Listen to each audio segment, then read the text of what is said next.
दिव्या अपने घर परिवार की लाडली थी। स्वाभाविक है उस लाड दुलार से वह शरारती भी बन चुकी थी। हमारे मोहल्ले के लगभग सभी परिचितों के घर में भी आंटी चाचियों के बीच खूब मस्ती करती थी। मानो वह शरारत की देवी बनकर अवतरित हुई थी। उसकी दिनचर्या मौज मस्ती तक ही सीमित थी। सबकी लाडली दिव्या अभी 18 वर्ष की हो चली थी, मगर पढ़ने लिखने से उनकी सदा ही नहीं बनती थी। घर में उसके सबसे सच्चे मित्र दादाजी ही थे। जो कुछ पढ़ा सीखा वो दादाजी की बातें ही थी। उसे एक बात की बहुत चिढ़ थी, वह थी शादी की बात। मगर दादाजी को यही बात बहुत भाती थी। वे अक्सर दिव्या के सामने शादी की बात करते थे, जिससे वह इतनी नाराज हो जाती थी जैसे आज ही उसके फेरे हैं। इस तरह जीवन में सब कुछ समान घटित हो रहा था कि एक सवेरे दादाजी के पुराने दोस्त उनसे मिलने के लिए घर पर आए। दिव्या भी घर पर ही थी। घर के संस्कारों के मुताबिक उसने पाँव छुए और पानी लाकर दिया।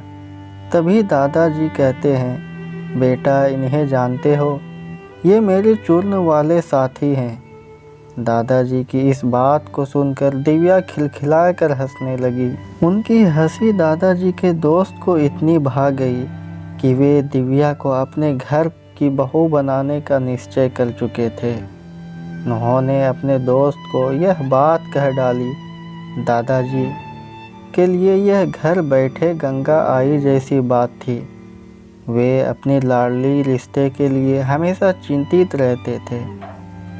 उनके दोस्त से बढ़कर अच्छा साथी कोई नहीं हो सकता था।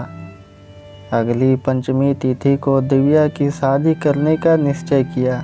जब यह बात उसके कानों में पड़ी तो वह रोए जा रही थी, मानो उसके प्रिय दादाजी ही उसे घर छुड़वाने पर तुले हैं। इस सब की आस घर वालों को भी थी। दिव्या में भी इतनी समझ तो थी कि शादी का मतलब अपने घर को छोड़कर सदैव के लिए पति के घर रहना पड़ेगा। इस तरह दोनों की शादी बड़े धूमधाम से हुई। शादी के बाद पति पत्नी पहली बार मिले और अगले दिन दिव्या के पिता बेटी को लेने के लिए आए। इस तरह गृहस्थ जीवन चलता रहा। दिव्या कभी अपने ससुराल तो कभी मायके आती जाती और जिंदगी चल रही थी। दिव्या और उसके पति के बीच अक्सर बच्चों की तरह कहासुनी होती रहती थी। एक दिन दोनों झगड़कर एक दूजे से रूठे बैठे ही थे कि दिव्या के पिताजी उसे लेने आ गए। दिव्या अपने मायके जाते हुए पति से कहने लगी, अब कभी ना आऊँगी आपके घर। थोड़ा नाराज पति कहता है, तो मन आना। जब तक ना बुलाऊं, दिव्या जवाब देती है, तो मुझे क्या पता चलेगा कि आपने बुलाया है। पति कहता है, जब कभी तुम्हें कोरा कागज दिख जाए तो समझ लेना मेरा बुलावा है। इस तरह सभी घर वालों के साथ दिव्या का कुछ वक्त अच्छे से व्यतीत होता है। जब कोई उससे उनके पति के बारे में पूछता तो वह कहती है, अच्छे हैं मगर थोड़े बुद्धू हैं। यह सुनकर सब हंस पड़ते थे। मायके रहते 2 हफ्ते ही हुए थे कि ससुर जी दिव्या को लेने आ गए। उसने कुछ दिन और ठहरने की इच्छा जताई, पर ससुर जी ने भी बात रखने के लिए कुछ दिन और रुकने का कह दिया। कुछ ही दिन बीते थे कि दिव्या को लेने उनके जेठ जी आते हैं। लंबा समय बीतने के साथ ही दिव्या को भी अपने ससुराल की याद आने लगी, मगर अभी भी वह उस कोरे कागज के संकेत का इंतजार कर रही थी। वह अपनी माँ के पास गई और किसी तरह बहाना कर ससुराल नहीं गई। आखिर में माँ की नहीं मानने पर भी जेठ जी को वापस जाना पड़ा। दिव्या के ससुराल और माँ के दोनों तरह के लोग परेशान थे। उन्हें समझ नहीं आ रहा था कि आखिर मामला क्या है, दिव्या क्यों नहीं अपने ससुराल जाती है। माता पिता भाई सभी ने उसे खूब समझाने की यत्न किए, मगर वह किसी की भी सुनने को तैयार नहीं थी। ससुराल में जब दिव्या के ना आने की चर्चा बढ़ने लगी तो दिव्या के पति ने सोते ही कोरे कागज़ वाली कहानी सभी को बता दी। बस फिर क्या था, दिव्या के ससुर जी अगले ही दिन एक कोरा कागज़ लेकर दिव्या को लेने आ गए। उसे भी कागज़ का इंतज़ार था। वह कागज़ को देखते ही उस पर अपने पति का नाम लिखकर अपना सामान बांधकर अगले दिन अपने ससुर जी के साथ पति के घर चली गई। दिव्या का पति भी इस घटना से बेहद मर्मज्ञ हो चुका था। इस तरह दिव्या को अपने मन चाहे पति देव पुनः प्राप्त हो गए। दोनों ने मिलकर खूब बातें की। आज भी वे खुशी से जीवन व्यतीत करते हैं। जब कभी उनके बीच कागज़ का जिक्र आता है तो दोनों के चेहरे पर एक हल्की मुस्कान अवश्य आ जाती है। वो अब मेरे सामने खड़ी थी, जैसे स्वर्ग से उतरी कोई परी हो। मेरी नज़रों में जैसी उसकी तस्वीर कैद हो गई। मैं तो बस उसे घूरा जा रहा था, नज़रें हट नहीं रही थी। अचानक हाथ से चाय का गिलास गिर गया, तब सकपका गया। तभी एक नज़र उसने भी मिलाई।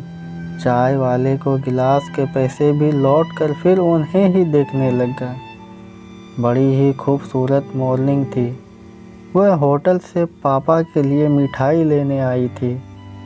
कुछ ही समय बाद फिर वो अपने पापा के साथ चली गई। पर मैं भी होटल पर जैसे कुछ उधार कर आया। शायद उसके ख्यालों की उधारी थी, इसलिए अब रोज़ाना मैं वहाँ जाने लगा। वो भी रोज़ाना आती थी। मैं उन्हें जी भर कर देखता था। हम दोनों के बीच अनसुनी और अनकही बातें होती रही, जो आँखों से जुबां तक नहीं पहुँच सकी। मेरी पढ़ाई पूरी हो गई। मैं एक स्कूल में प्रिंसिपल बन गया। एक दिन उसी कॉलेज में मेहंदी लगाए वो परी को एक बच्चे के साथ जाते देखा। दिल ने मुझसे कहा, एक बार हिम्मत करके दिल की बात उनको बता दो। लेकिन मन में फिर भी लज्जा थी। मैं बस उन्हें ही देखा जा रहा था। वो धीरे धीरे मुझसे दूर होती गई। मैं तेज़ी से दौड़ा और उनकी तरफ गया। कुछ कदम जाने के बाद आहट सुनकर वो पीछे मुड़ी और मेरे कदम वहीं थम गए। सांसें फूल रही थी। वह मुड़ कर बोली, प्यार करना आता है, इजहार करना नहीं आता, दिल जोड़ना नहीं आता। शायद गिलास तोड़ने वाले दिल टूटने की आवाज़ सुन नहीं पाते। उन्हें किसी के दिल का टूटना गिलास टूटने जैसा ही लगता है। इतना कहकर वो चल पड़ी। जाते जाते ये कह गई, काश तुम्हें प्यार का इजहार भी करना आता। तो दोस्तों, ये थी मेरी आज की कहानी। उम्मीद करते हैं आपको पसंद आई होगी। आपका क्या कहना है इस कहानी के बारे में, हमें कमेंट करके ज़रूर बताएं। वीडियो को लाइक करके चैनल को सब्सक्राइब करके साथ में घंटी को दबाकर ऑल पर सेट कर लीजिए, ताकि आने वाली वीडियो तुरंत मिले।